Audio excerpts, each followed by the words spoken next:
बोलिए प्रेम से श्री सद्गुरु महाराज की जय। श्री सद्गुरु महाराज की जय। एक बार हम लोग आस्था और विश्वास के साथ बुलंद स्वर में गुरु महाराज का श्री जय घोष करें। श्री सद्गुरु महाराज की जय। श्री सद्गुरु महाराज की जय।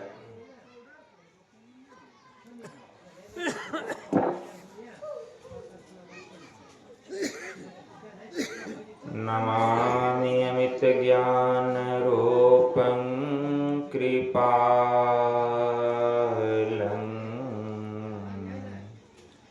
अगम बोधदाता सुबुद्धि निधि विशालम क्षमाशीलयति धीर गंभीर ज्ञानम धर्म कील दृढ़ थीर समधीर ध्यानम जगत त्राणकारी अघारी उदारम भगत प्राण रूपं दयागुण अपारम नमो सतगुरुम ज्ञान दाता सुस्वामी नमामि नमामि नमामि नमामि नमामि नमामि नमामि नमामि। महाराज सद्गुरु है राजन को राजा है जिनकी कृपा से सरे सर्व काजा भने में ही सोई परम गुरु नमामि नमामि नमामि नमामि नमामि नमामि नमामि नमामि नमामि। श्री सद्गुरु महाराज की जय। श्री सद्गुरु महाराज की जय।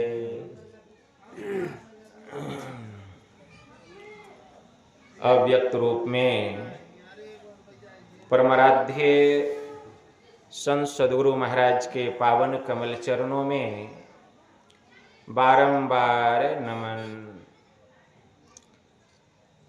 आदरणीय सत्संग प्रेमी सज्जनों, भक्तिमती माताओं एवं धर्मशिला बहनों, आप लोगों को सर्वविदित हो चुका है कि यह संत मत सत्संग का आयोजन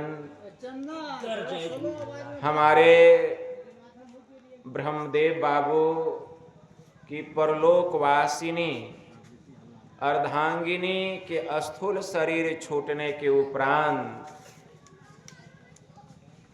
उस दिवंगत आत्मा के परम कल्याण के लिए आज पुण्य तिथि के उपलक्ष्य में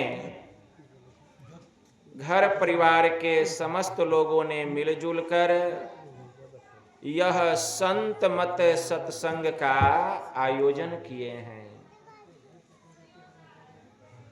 बड़े ही सौभाग्य की बात है, खुशी की बात है कि हमारे ब्रह्मदेव बाबू,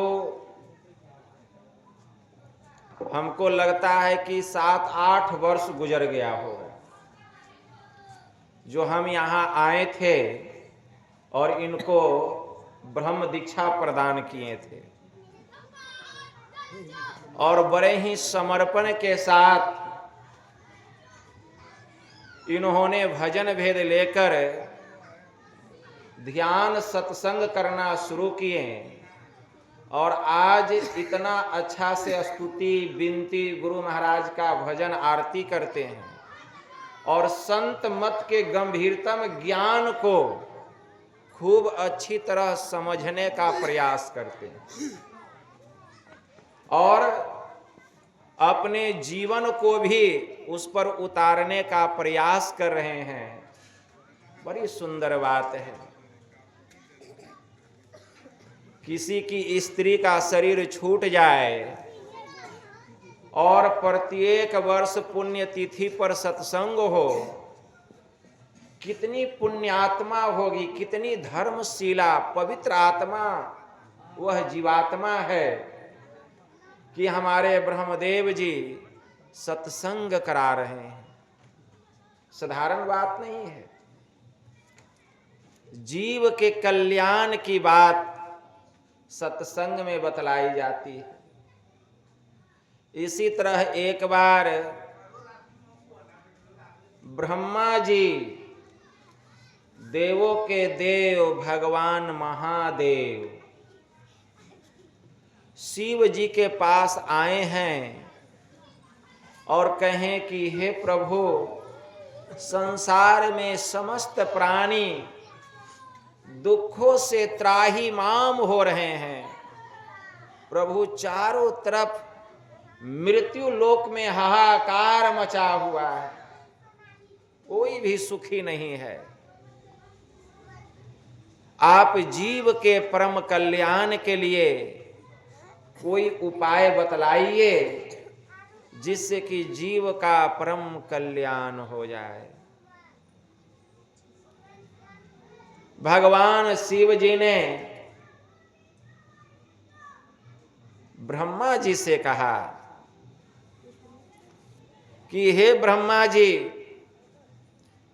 जीव के परम कल्याण के लिए कोई ज्ञान को श्रेष्ठ बतलाते हैं तो कोई योग को श्रेष्ठ बतलाते हैं, लेकिन हमारे विचार में बिना ज्ञान का योग नहीं और बिना योग का ज्ञान नहीं हो सकता। इसलिए मोक्ष साम्राज्य की चाहना रखने वाले जो प्राणी हैं, जो मुमुक्षुगण हैं, उनको चाहिए कि योग और ज्ञान दोनों का दृढ़ता के साथ अभ्यास करे।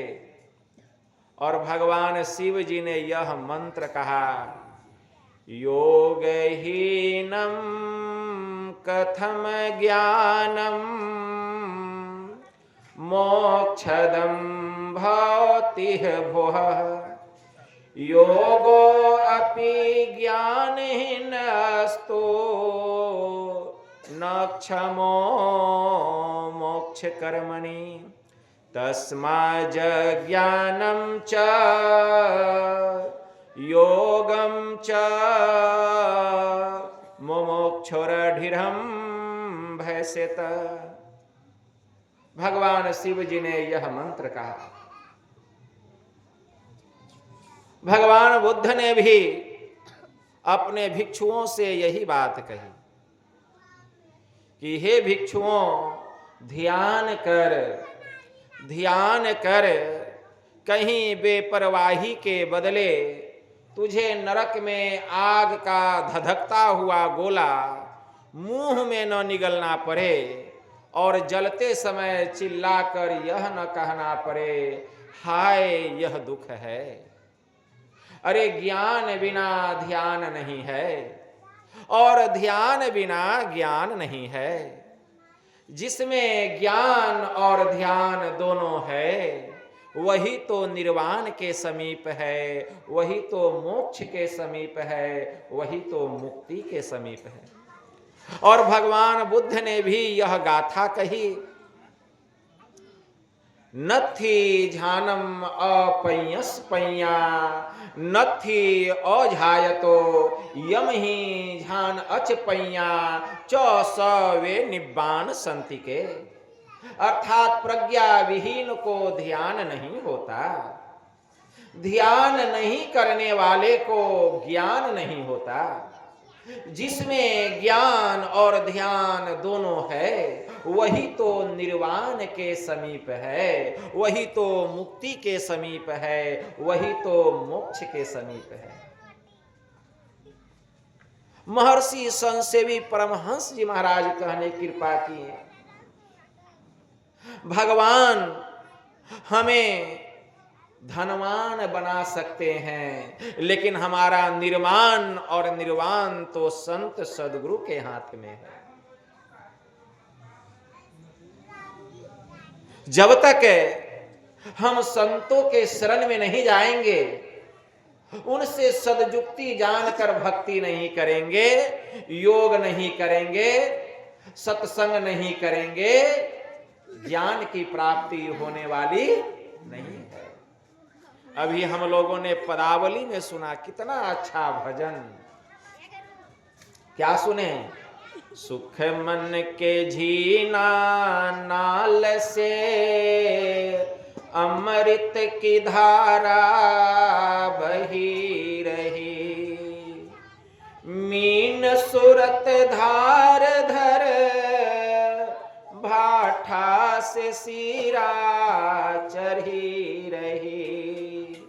सुख मन के झीना नाल से अमृत की धारा बही रही, गुरु मंत्र जप गुरु ध्यान कर,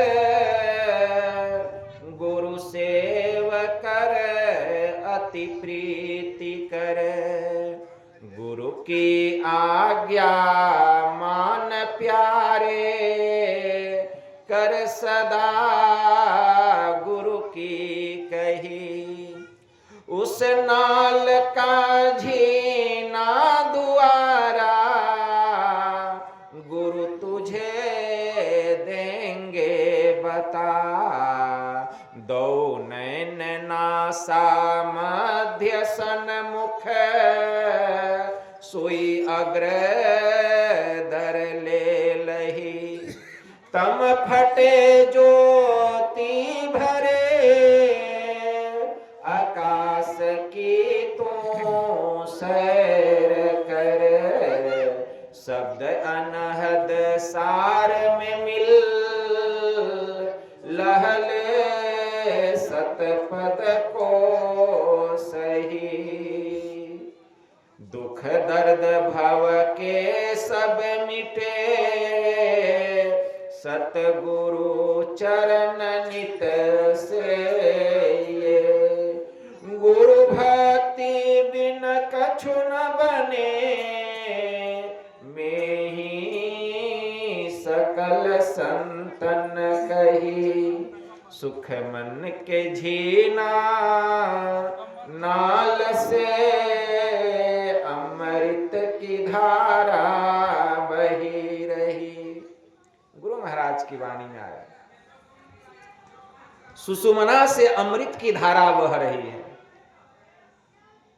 गुरु महाराज कहते हैं, सुखमन के झीना नाल से अमृत की धारा बही रही, वहां से अमृत की वर्षा हो रही है। वह अमृत का पान कौन करेगा? बड़े उच्च कोटि के महापुरुष हो गए महायोगी गुरु गोरखनाथ जी महाराज। उनकी वाणी में आया, गगन मंडल में औंधा कुआं, अतहा अमृत का बासा, असगुरा होई सो भर भर पिया, निगुरा जाए पियासा। गुरु महाराज कहते उस अमृत को वही पान करेगा, मीन सुरत धार धर, जिसकी सूरत मीन के जैसी हो जाएगी, मछली के जैसी हो जाएगी। आप देखे होंगे सावन भादो के महीने में नदी में बाढ़ आ जाती है, बहुत रेत चलने लगता है, पानी का वेग बहुत तेज हो जाता है, और उस नदी के किनारे अगर कोई गजराज खड़ा हो जाए तो उसको फंसा करके बहुत दूर लेके चला जाता है वह वेग। लेकिन उसी नदी में रहने वाली छोटी छोटी जो सफरी मछली है वह धारा के विपरीत दिशा में गमन कर जाती है। मीन सूरत धार धर भाठा से सिरा चरी रही। उसी प्रकार हम ऊपर से नीचे की ओर आ गए हैं। यह जो सूरत है यह ब्रह्मांड के ऊपर से ब्रह्मांड में और फिर पिंड में आ गई है। अब मीन सूरत बनना पड़ेगा और नीचे से ऊपर की ओर जाना पड़ेगा, मतलब उलटना पड़ेगा, ठीक है ना। एक होता है उल्टा नाम और दूसरा होता है सुलटा नाम। सुलटा नाम किसको कहा गया और उल्टा नाम किसको कहा गया? हम जो कुछ अभी बोल रहे हैं, अभी जो कुछ बोल रहे हैं और आप सुन रहे हैं, तो हम जो बोल रहे हैं तो यह शब्द कहां से आ रहा है? यह हमारे नाद में ठोकर लगा, नाभि में ठोकर। आप कुछ बोलिए और देखिए आघात कहां होता है, कुछ बोलिए आघात, देखिए पहले नाभि में आघात होगा। कुछ भी बोलिए, देखिए आघात कहां होगा? इस नाद में, नाभि में ठोकर लग करके वह हृदय में आता है, हृदय में ठोकर लग के कंठ में आता है, और कंठ में ठोकर लग के बेखरी बानी मुंह को कहा गया है, इससे बाहर निकल जाता है, तो इसको कहा गया सुलटा नाम।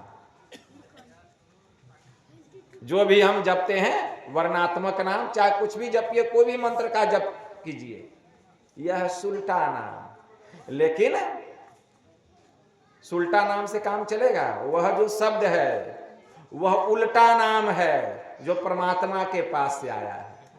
हम जो कुछ कहते हैं यह वर्णात्मक शब्द है जो हमारी बेखरी वाणी से निकल रहा है, तो वर्णात्मक नाम का जप किया जाता है और ध्वन्यात्मक जो नाम है उसका ध्यान किया जाता है। वह शब्द कहां से आया है? ऊपर से आया है, परमात्मा के पास से। वह उल्टा नाम रामचरितमानस में पढ़ते हैं। क्या पढ़ते हैं? वाल्मीकि जी के संबंध में क्या लिखा हुआ है? उल्टा नाम जपत जग जाना, अब वाल्मीकि भयो ब्रह्म समान। वह उल्टा नाम क्या है? वह शब्द ऊपर से नीचे की ओर आ रहा है। उस शब्द को कौन सुनेगा? जिसकी सूरत मीन के जैसी हो गई। मीन सूरत धार धर भाठा से सिरा चढ़ी रही। इसके लिए कितना चेतन की धार को समेटना पड़ेगा। हमारी चेतन की धाराएं जो है बिखर गई है शरीर और इंद्रियों की घाटों में। शरीर और इंद्रियों की घाटों में चेतन की धाराएं बिखर गई है।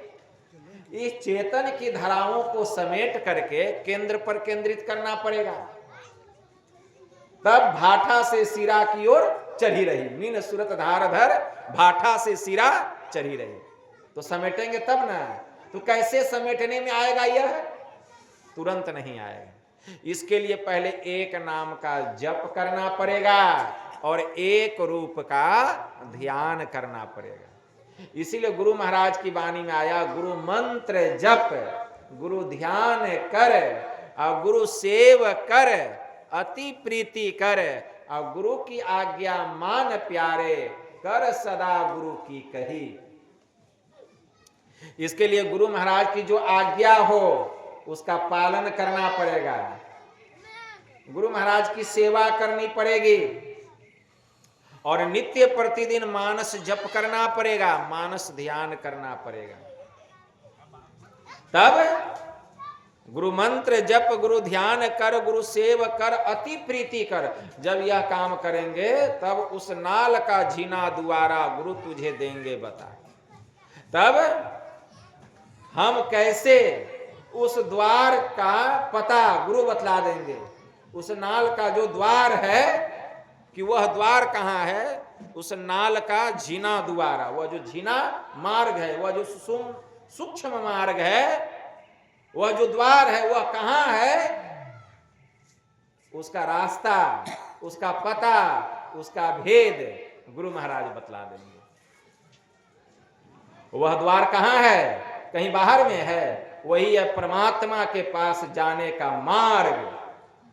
परमात्मा के पास जाने का मार्ग वही है। उस नाल का झीना द्वारा गुरु तुझे देंगे बता। हम सबके शरीर के भीतर में है वह द्वार, उसी को मोक्ष का मार्ग कहा गया, उसी को आज्ञा चक्र 10वां द्वार कहा गया, उसी को सूक्ष्म मार्ग कहा गया और उसी को सहरग कहा गया। तो उसका पता कौन बतलाएंगे, गुरु महाराज बतला देंगे। इस शरीर के भीतर में वह द्वार है, लेकिन शरीर और शरीर के किसी अंग से उसका कोई संबंध नहीं है। कितना रहस्यमयी बात है कि वह द्वार जो है हम सबके शरीर के भीतर में है, परमात्मा के पास जो जाने का द्वार है, वह सूक्ष्म मार्ग, वह मोक्ष का मार्ग शरीर के भीतर है, लेकिन शरीर और शरीर के किसी अंग से उसका कोई संबंध नहीं है। कितना विचित्र बात है। इसीलिए गुरुदेव कहें, अद्भुत अंतर की डगरिया जा पर चलकर प्रभु मिलते। वह अद्भुत मार्ग है जिस रास्ते पर चलकर परमात्मा का दर्शन होता है। कितना अद्भुत मार्ग है, कितना रहस्यमयी मार्ग है। यम ने नचिकेता से कहा, उत्तिष्ठत जाग्रत प्राप्य व्राणिन वोधत सुरस्य धारा निशिता दुर्त्यया दुर्गम पथ अस्तत कव्यो वदंती। हे नचिकेता, उठो, जागो और श्रेष्ठ महापुरुषों के शरण में जाओ और उनसे जाकर यह भेद, यह रहस्य, यह मर्म जानो, इसका पता लगाओ। क्योंकि जो श्रेष्ठ महापुरुष, जो संत महापुरुष हैं, वे बतलाते हैं कि यह रास्ता कैसा है, निशिता, एकदम तलवार के धार से भी पतला, बाल की नोक से भी महीन, दुर्गम, बड़ा ही दुर्गम, बड़ा ही दुष्कर वह मार्ग है, बड़ा ही महीन, बड़ा ही झीना वह मार्ग है। जो महापुरुष इस रास्ते में प्रवेश करके जिन्होंने उस परमात्मा का दीदार किया, उस खुदा का साक्षात्कार किया, वे महापुरुष संत ऐसा बतलाते हैं। कितना महीन मार्ग है। उसी के संबंध में गुरु नानक देव जी महाराज ने कहा, खन्निहु तीखी बालिहु नीकी एते मार्गु जाना। वह रास्ता जो है तलवार के धार से पतला और बाल की नोक से भी महीन है। कैसे उसमें प्रवेश करेंगे। संत क्राइस्ट ने बड़ा अच्छा कहा, अरे सकेत है वह फाटक, सांकरा है वह मार्ग, जिसमें बहुत कम लोग हैं जो प्रवेश करते हैं और अपने जीवन को आबाद करते हैं, जिंदगी को प्राप्त करते हैं, मतलब मौत पर विजय प्राप्त करते हैं। यही वह जिंदगी को प्राप्त करना, मतलब मौत पर विजय प्राप्त करते हैं। कहते रहे चाकर है वह मार्ग, अरे चौरा है वह फाटक, जिसमें बहुत लोग प्रवेश करते हैं और अपने जीवन को बर्बाद करते हैं। वह क्या है, इंद्रियों का मार्ग है। आंख, कान, नासिका, लोग इसी में डूबे हुए हैं और अपने जीवन को बर्बाद कर रहे हैं। क्राइस्ट ने कहा, शरीर का दीपक आंख है, यदि तेरी आंखें एक हो जाए तो तेरा संपूर्ण शरीर उजियारा होगा, और यदि तेरी आंखें बुरी हो तो तेरे संपूर्ण शरीर में अंधकार का राज्य कायम रहेगा। जो ज्योति तुझ में है वह यदि अंधकारमय है तो सोच कि वह अंधकार का साम्राज्य कितना बड़ा होगा। पवित्र पाक कुरान शरीफ के अल बकरा पारा 3 सूरा 2 में एक आयत आया है, जो अल्लाह पर ईमान लाते हैं अल्लाह उनके सहायक और रक्षक होते हैं। वे उनको अंधकार से प्रकाश मंडल में लेकर जाते हैं। पुनः पवित्र पाक कुरान शरीफ कि अल बकरा पारा 1 सूरा 2 में एक आयत आया है, पूरब और पश्चिम सब और अल्लाह के हैं, जिस ओर तुम अपना रूह करोगे वह अल्लाह का रूह कहलाएगा। वह अल्लाह सर्वव्यापी, सर्वशक्तिमान और वजूदे मुतलिक है, मतलब निर्गुण निराकार है। पवित्र पाक कुरान शरीफ के अल बकरा पारा 2 सूरा 2 में एक आयत आया है, आरंभ में जितने लोग थे सब एक ही रास्ते पर चलते थे, बाद में रास्ता भटक गए, जिसके कारण नाना प्रकार के दुखों को भोगने लगे। भगवान महायोगेश्वर श्री कृष्ण ने अर्जुन से कहा कि सर्वधर्मान परित्यज्य मामेकम शरणम वज्र अहम त्वा सर्व पापेभ्यो मोक्षयिष्यामि मा शुचः, कि हे अर्जुन तू समस्त धर्मों को छोड़कर मेरी शरण में आ जा, मैं सत्य कहता हूं, मैं तुझे सारे पापों से मुक्त करके तेरा मैं उद्धार न कर दूं तो मुझे कहना। तो भगवान ने जो यह बात कही कि सभी धर्मों को छोड़कर मेरी शरण में आ जा, तो जिस समय भगवान कृष्ण हुए द्वापर युग में, उस समय दुनिया में कौन सा धर्म था? एक वैदिक धर्म के अलावा दूसरा, तीसरा, चौथा, पांचवा कोई धर्म नहीं था। भगवान जानते थे कली काल आने वाला है, नाना प्रकार के धर्म होंगे, मत होंगे, पंथ होंगे, संप्रदाय होंगे, रिलीजन होंगे, लोग जो है अपने पथ से भ्रष्ट होंगे। इसलिए उन्होंने पहले ही यह बात कह दी कि सभी प्रकार के धर्मों को छोड़कर मेरी शरण में आ जा। भगवान महायोगेश्वर श्री कृष्ण ने अर्जुन से कहा कि अर्जुन यान्ति देवव्रता देवानपि त्रिन यान्ति पितृव्रता भूतानि यान्ति भूतेज्या मद्या जिनोपि माम, देवताओं को पूजने वाले देवताओं के पास, पीतरों को पूजने वाले पीतरों के पास, भूतों को पूजने वाले भूतों के पास, और मेरी भक्ति करने वाले सीधे मेरे पास आते हैं। इससे क्या पता चलता है कि एक ईश्वर की उपासना करनी चाहिए, एक ईश्वर की भक्ति करनी चाहिए, और ईश्वर की भक्ति करने की सद्युक्ति संत सदगुरु से जानना चाहिए।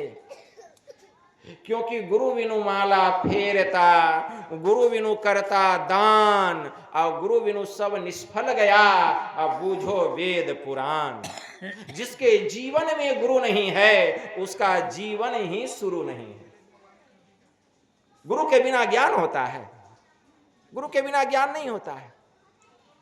इसीलिए गुरु तो धारण करना ही पड़ेगा, लेकिन गुरु होना चाहिए, गेरू नहीं होना चाहिए, गुरु होना चाहिए। गुरु महाराज की वाणी में आया, पूरे गुरु का संग हो अनंग क्या करे, अब में ही जो अनुभव ज्ञान हो तो अनुमान क्या करे। अनुभव ज्ञान सबसे अंतिम ज्ञान, जिसको अनुभव ज्ञान की प्राप्ति हो जाती है उसको और कोई ज्ञान शेष पाने के लिए बाकी नहीं रह जाता। इसीलिए वास्तव में गुरु होना चाहिए। गुरु का अर्थ ही होता है जो हमें अंधकार से प्रकाश मंडल में लेकर जाए, जो प्रकाश से शब्द में, शब्द से निःशब्द में, वही गुरु है। पद्म पुराण में आया है, सभी तीर्थों में गुरु तीर्थ सबसे उत्तम तीर्थ है, क्योंकि गुरु के अनुग्रह से ही शिष्य को लौकिक आचार व्यवहार का ज्ञान प्राप्त होता है, विज्ञान की प्राप्ति होती है और अंत में मोक्ष की प्राप्ति होती है। जैसे सूर्य दिन को प्रकाशित करता है, चंद्रमा रात्रि को प्रकाशित करती है, एक छोटा सा दीपक घर के भीतर में प्रकाश करता है, लेकिन जो संत सद्गुरु होते हैं हमारे अंदर के अंधकार का हरण करके हमारे हृदय को दिन रात प्रकाशित करने वाले संत सद्गुरु कहलाते हैं। गुरु नानक देव जी महाराज की वाणी में आया, जे सौ चंदा उगही आ सूरज चढ़ही हजार, एते चानन हो दिया और गुरु बिनु घोर अंधार।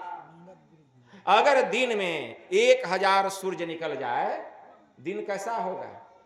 प्रकाश में।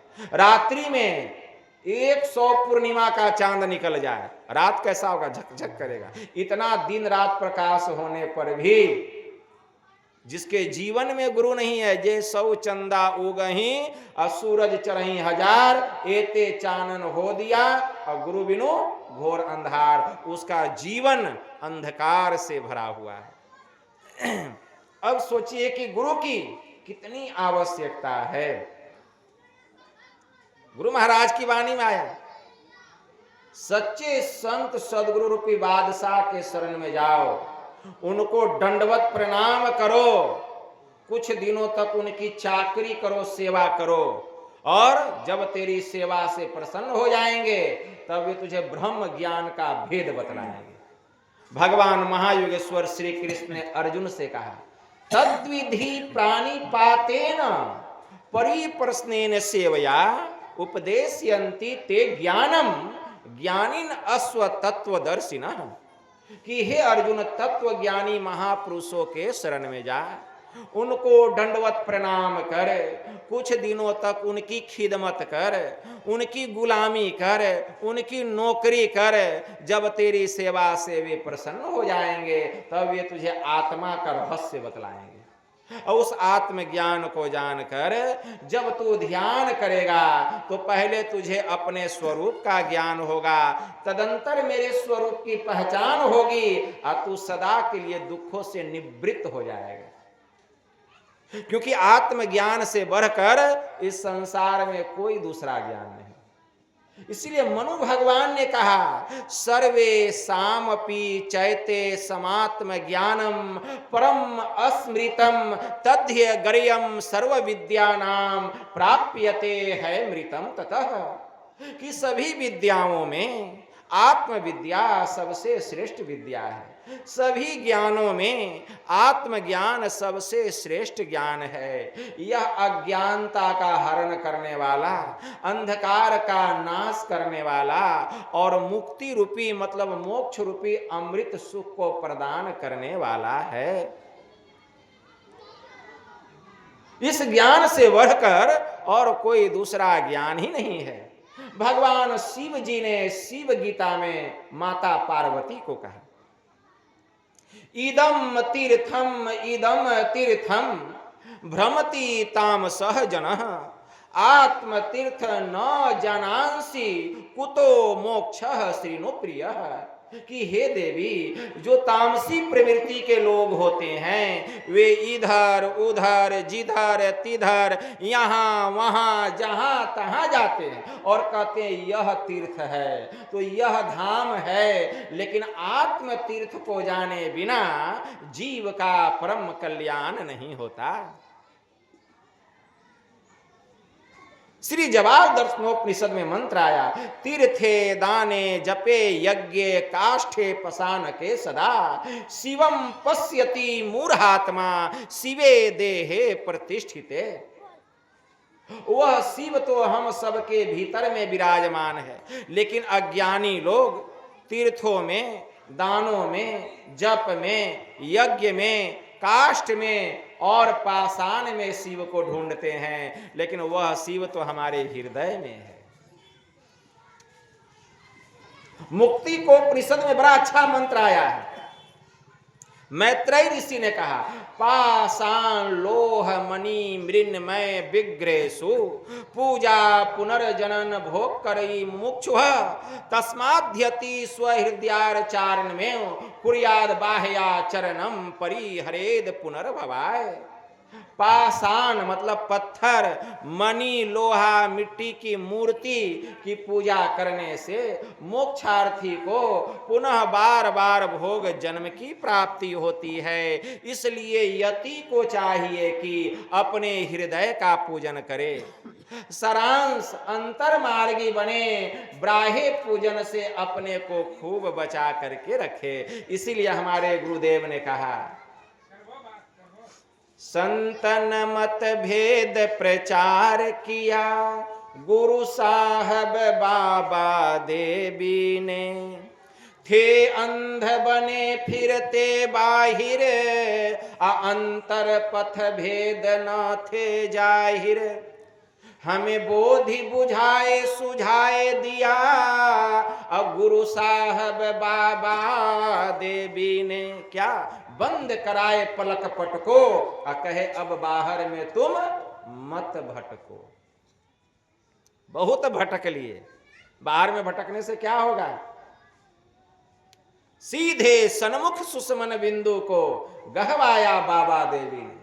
कहा मैंने जो तुमको कहा है एकदम सामने, दोनों आंख बंद करके सन्मुख एकदम सामने सुषुमना में जहां मैंने कहा वहां मन को टिकाओ।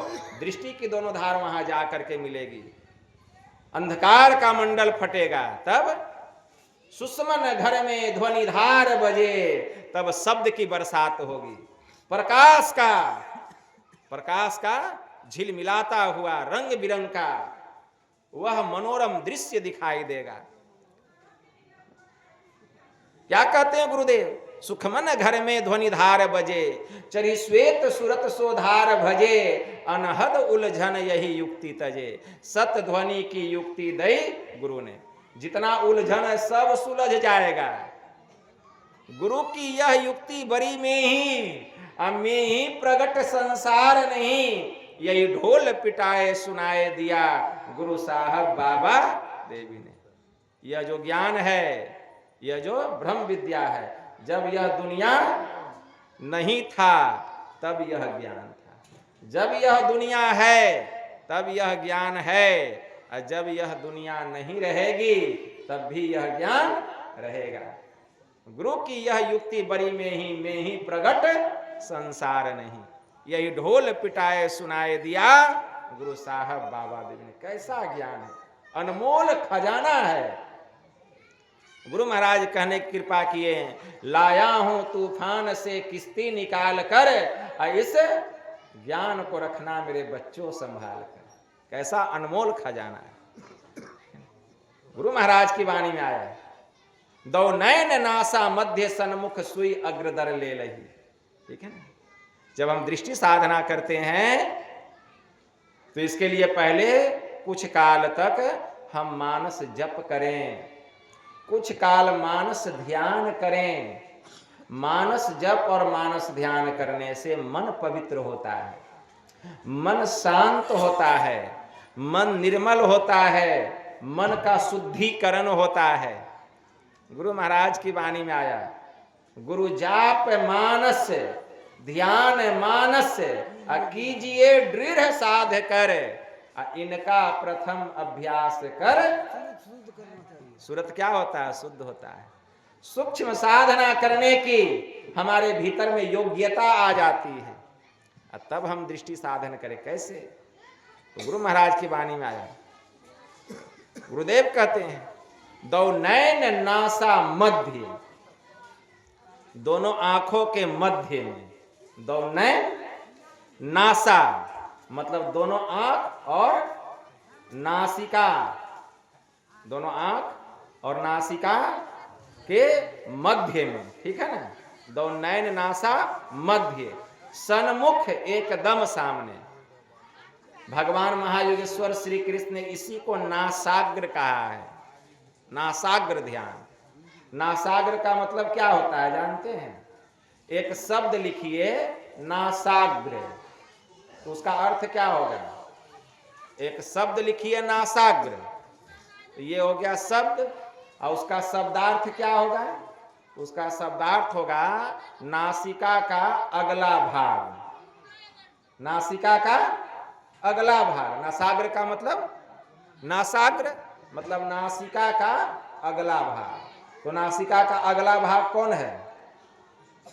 नासिका का अगला भाग देखते हैं लोग कहते हैं इसको, ये नहीं है, ये नासिका का अंतिम भाग है। अगला भाग किसको का? ये तो नाक यहां से शुरू हुआ, यहां क्या हुआ? खत्म ना हो गया जी, इसके नीचे फिर मुंह हो गया, नहीं हुआ, ये तो खत्म हुआ, ये तो अंतिम भाग हुआ। लेकिन इसी को लोग अगला भाग समझ लेते हैं, समझने की बात है। ये नासिका का अंतिम भाग है, अगला भाग नहीं है। अगला भाग जहां से नासिका प्रारंभ हुआ है, कहाँ से प्रारंभ हुआ है? दोनों आंखों के बीच से, यहां से नासिका प्रारंभ हुआ है, इसी को कहा गया नासाग्र का स्थान।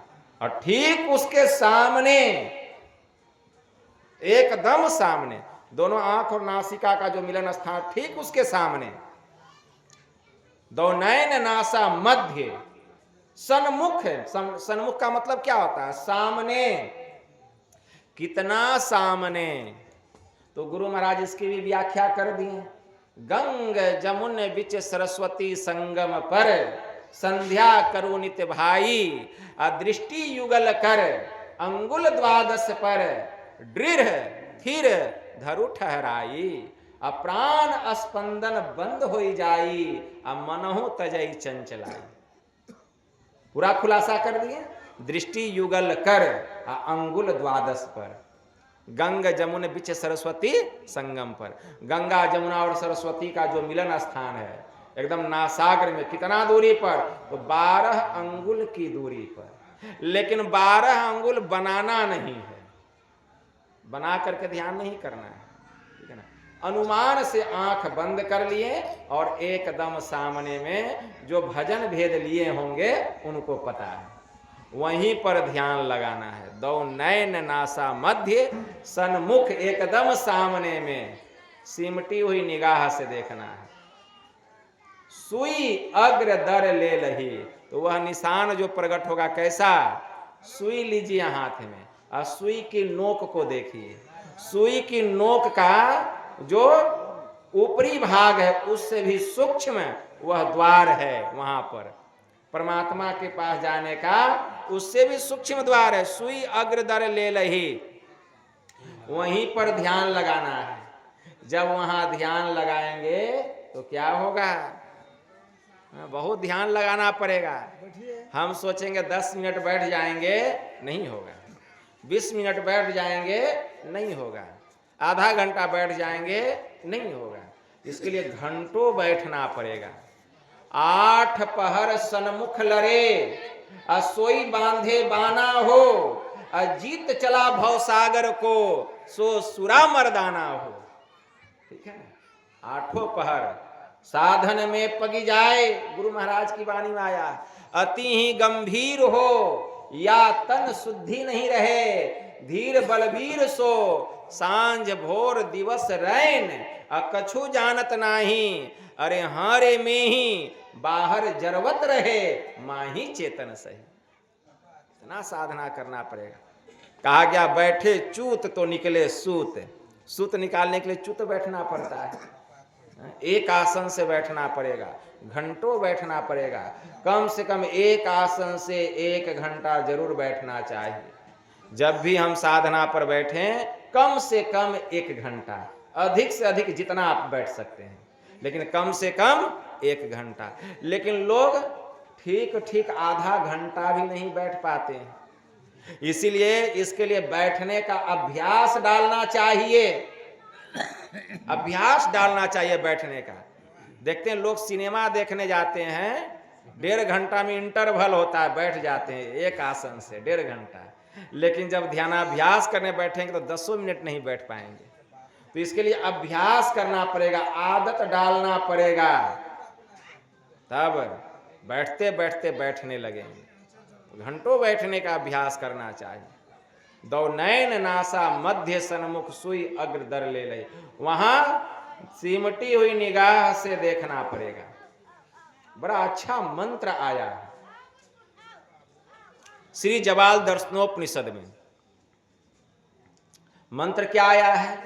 पर्वत अग्रे नदी तीरे बिल्व मूले बने अर्थवा, मनोरमे सुचो देशे मठम कृत्वा समाहित, आरभ्य चासनम पाश्चात प्रांग मुखोडंग मुखो अपीवा, समग्रीव शिरः कायः संवृतास्य सुनिश्चिल, नासाग्रे सस्वृद्धि बम्बे बिंदु मध्ये तुर्यकम, स्रवंतम मृतम पश्ये नेत्राभयाम सुस्माहित।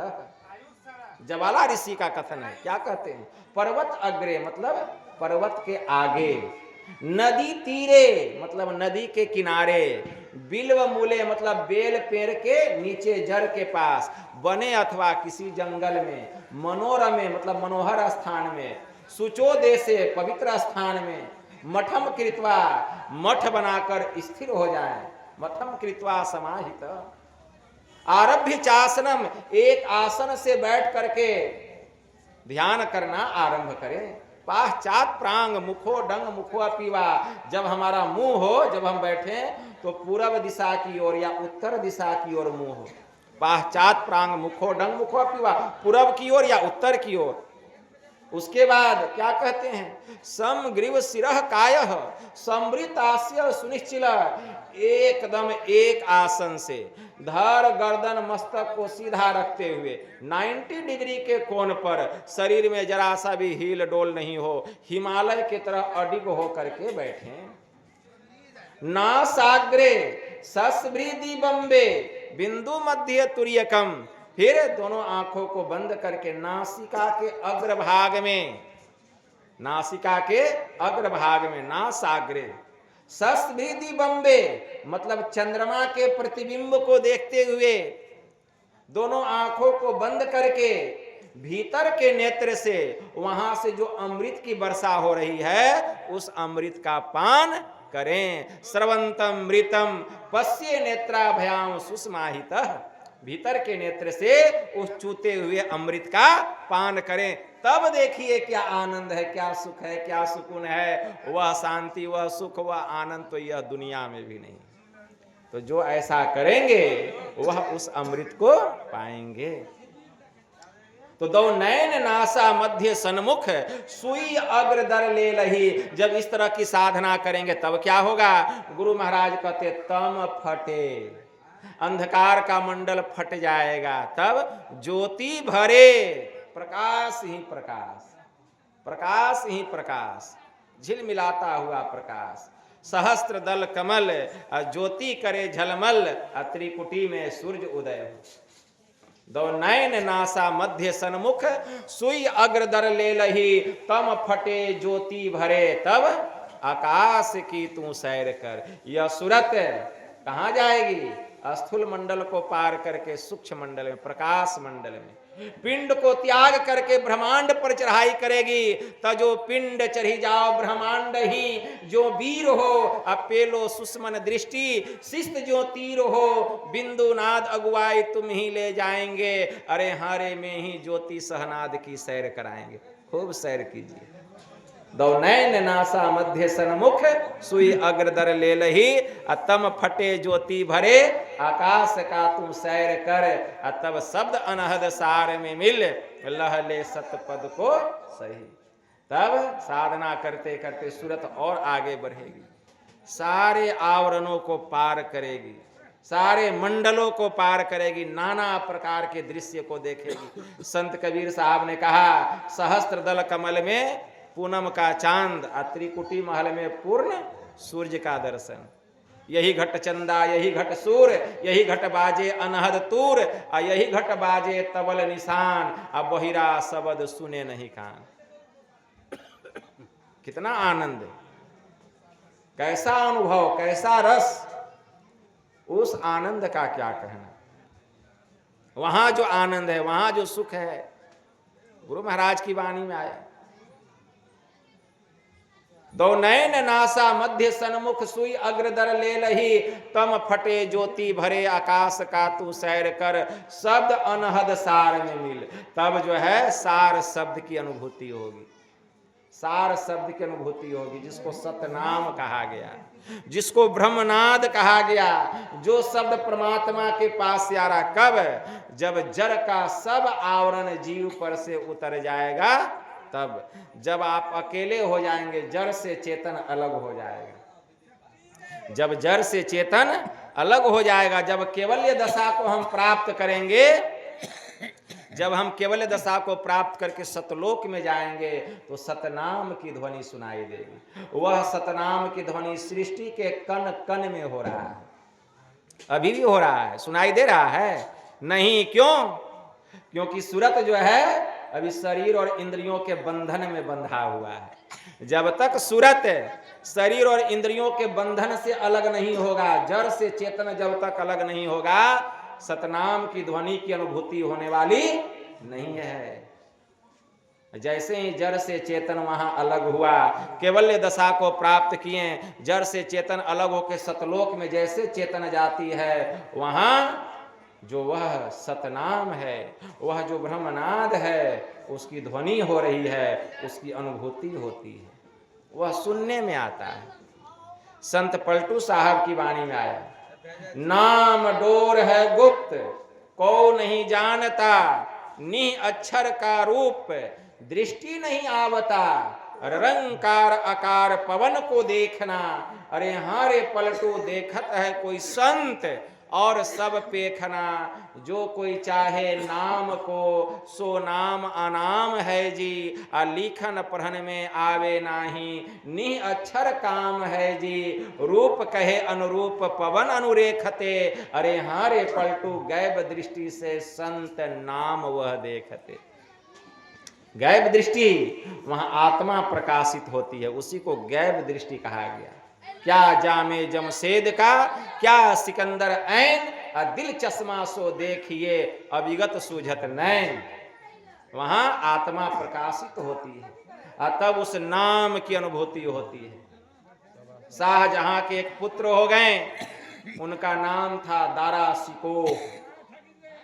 दारा शिकोह ने एक पुस्तक लिखी, रिसाला ए हक नुमा।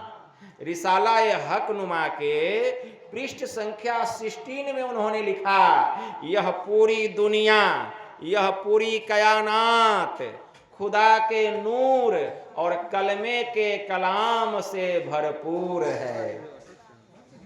फिर भी अंधे और बहरे लोग कहते हैं वह खुदा कहाँ है। अगर हम अपने कानों से अहंकार और चतुराई की रुई निकाल दें, तो सृष्टि के सच्चे विधाता के दरगाह से आने वाली वह कलमे की कलाम हमें सुनाई देने लगेगी।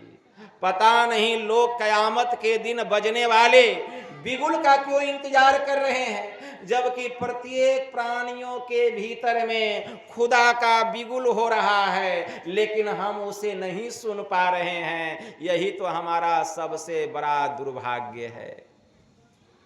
ऊंचा महल अगमपुर जहवा संत समागम होई, जो कोई पहुंचे वही नगरिया आवागमन न होई। जिस दिन उस सतनाम की अनुभूति हो जाएगी, उस सार शब्द की अनुभूति हो जाएगी, उस ब्रह्मनाद की अनुभूति हो जाएगी। इतना पावर है उसमें, इतनी शक्ति है, इतना आकर्षण है, सीधा आत्मा को खींच लेगा।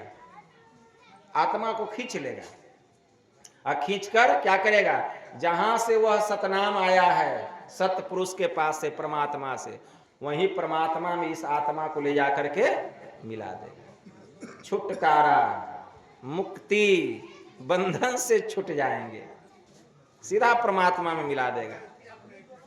संत कबीर साहब ने कहा, संत दरिया साहब बिहारी की भी वाणी में आया, यही बड़ाई शब्द की जैसे चुंबक भाए, बिना शब्द नहीं उबरे, केता करे उपाय। चुंबक सत शब्द है भाई, चुंबक शब्द लोक ले जाई, लई निकारी होखे नहीं पीरा, असत शब्द जो बसे शरीरा। जैसे ही आत्मा परमात्मा में जाकर के मिलेगी, फिर यह आत्मा, यह जीव जीव नहीं पीव ही हो जाएगा। जहां से जीव आया था वहां चला गया। ऐ मुसाफिर, तू आया था यहाँ सैर करन को, सैर करना भूल कर निज घर बनाकर बस गया, याद कर अपने उस घर की परदेश में आकर क्यों बस गया। हमारे परमाराध्य कहने की कृपा किए, जनी लिपटोरे प्यारे, जग परदेसवा सुख कछु इहवा नाही, यह परदेसवा काल को भेसवा, जोरे आवे दुख पाही, शुद्धि करो प्यारे हो आपने देश के, जहां कलेश कछु नाही। निज काया गर्भ में ऐन महल होए, आपन घर पथ पाही, चलू चलू यही पथ हाकत दृष्टि रथ, धनी सतगुरु बतलाही। उस रास्ते पर चलेंगे तब हम वहां जाएंगे। अब फिर वहां चले गए तब फिर क्या, अनंत हो गए। परमात्मा से मिलके हम परमात्मा स्वरूप हो जाएंगे। मंत्र आया है मुंडकोपनिषद में, बहुत अच्छा मंत्र आया है। यदा नद्याः स्यन्दमानः समुद्रे अस्तं गच्छन्ति नाम रूपे विहाय तथा विद्वान नाम रूपाद् विमुक्तः प्रात् परम पुरुषमुपेति दिव्यम। जैसे निरंतर बहती हुई नदियां अपने नाम रूप का परित्याग करके जब सागर में जाके समा जाती है तो उसकी संज्ञा नदी की नहीं सागर की हो जाती है, समुद्र की हो जाती है। मुक्ति को उपनिषद में भगवान श्री राम ने हनुमान जी से कहा, दर्शना दर्शने हित्वा स्वयं केवल रूपतः इह आस्ते कपि शार्दुल भ्रम स भ्रम विकसव्यम। हे हनुमान, दृश्य और अदृश्य को त्याग कर वह पुरुष केवल स्वरूप हो जाता है। वह केवल ब्रह्म ज्ञानी ही नहीं बल्कि स्वयं ब्रह्म ही हो जाता है, ब्रह्म ही हो जाता है। सरिता जल जल निधि में जाई समाई अहो ही अचल जिमी जीव हरि पाई। गोस्वामी जी ने लिखा, सरिता मतलब नदी। जब नदी का जल जब जाके समुद्र में जाके मिलता है तो वह समुद्र हो जाता है। सरिता जल जल निधि मह जाई समाई हो ही अचल जिमी जीव हरि पाई। उसी प्रकार यह जीव हरि में मिलकर हरि ही हो जाता है।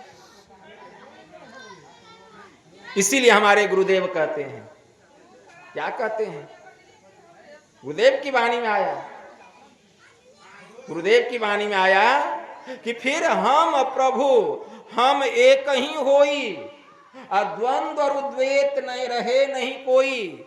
मैं ही ऐसी आरती कीजिए, भव में जन्म बहुरी नहीं लीजिए। आवागमन से छुट्टी मिल जाता है, छुटकारा मिल जाता है, सदा के लिए दुखों से मुक्त हो जाते हैं। यही काम करने के लिए हम लोगों को यह मनुष्य का शरीर मिला है, यही काम करने के लिए।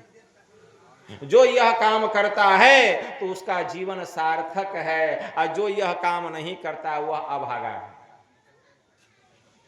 इसीलिए हमारे गुरुदेव जब गए परीक्षा देने के लिए 4 जुलाई 1904 ईस्वी, कितना प्रबल वैराग्य था गुरु महाराज को। अंग्रेजी की परीक्षा थी, अंग्रेजी का क्वेश्चन आया। पहला प्रश्न पत्र, quote from memory the poem builders and explain it in your on English. मतलब अपने स्मरण शक्ति से बिल्डर्स नामक पद की व्याख्या अंग्रेजी में करें। गुरु महाराज के मन मस्तिष्क में हुआ। बिल्डर्स का अर्थ होता है निर्माण करता। परमात्मा से बड़े निर्माण करता कोई दूसरा हो सकता है? कोई नहीं है, कोई परमात्मा से बड़ा निर्माण करता। उन्होंने 4 पंक्ति लिखी बिल्डर्स नामक पद की। For the structure that we raise time is with materials filled our todays and yesterdays are the blocks with which we build. अर्थात हमारा जीवन मंदिर सुकर्म और कुकर्म रूपी ईंटों से नित्य प्रतिदिन मिलकर बनता है और बिगड़ता है। जो जैसा कर्म करता है उसका जीवन वैसा ही बन जाता है।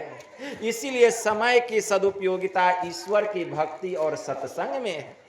इसीलिए ईश्वर भक्ति रूपी श्रेष्ठ ईंटों से हमें अपने जीवन मंदिर रूपी छत की दीवार का निर्माण करना चाहिए। और अंत में मानस की यह चौपाई लिखी, देह धरी कर यही फल भाई, अब भजिए राम सब काम बिहाई।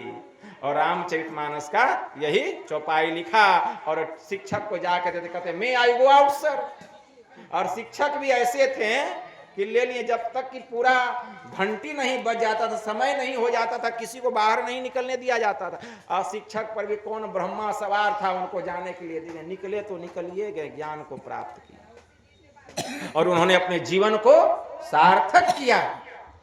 यह मनुष्य का शरीर मिला है, अगर हम यह काम करते हैं तो हमारा यह जीवन सार्थक हो जाएगा, सदा के लिए दुखों से छूट जाएंगे, जीव का परम कल्याण हो जाएगा। तो विशेष मैं क्या कहूँ, बस यही थोड़ा सा आप लोगों की सेवा में मैंने कहा। बस इतना ही कहकर गुरु महाराज के श्री चरणों में प्रेम पुष्प समर्पित करते हुए मैं अपनी वाणी को यहीं विराम देता हूं। और हमारे ब्रह्मदेव जी बड़े श्रद्धालु भक्त हैं, और इस सरैया ग्राम में बहुत दिन के बाद मैं आया हूं। हमारे इंद्रजीत बाबू बैठे हुए हैं इंद्रदेव बाबू, ठीक है ना, इनके यहाँ भी आए थे सत्संग करने के लिए, ठीक है ना। ब्रह्मदेव जी के यहाँ भी सत्संग किए, प्रभावित होकर दीक्षा भी लिए। हम चाहते हैं कि सब लोग इस ज्ञान से जुटे और अपने जीवन में उतारे, सब लोग दीक्षा लेकर के ईश्वर की भक्ति कीजिए। बहुत अच्छा मार्ग है संत मत, और अपने जीवन को सफल बनाइए।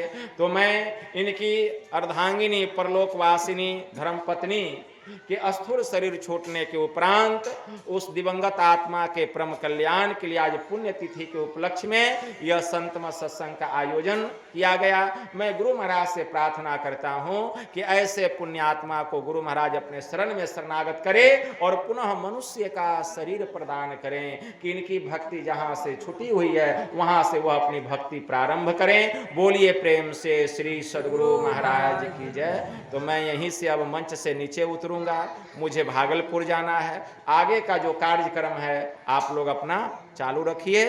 मैं आप लोगों से इजाजत चाहता हूं। श्री सद्गुरु महाराज।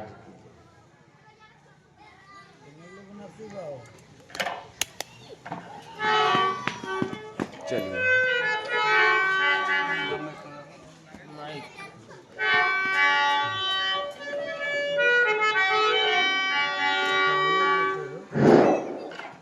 विनोद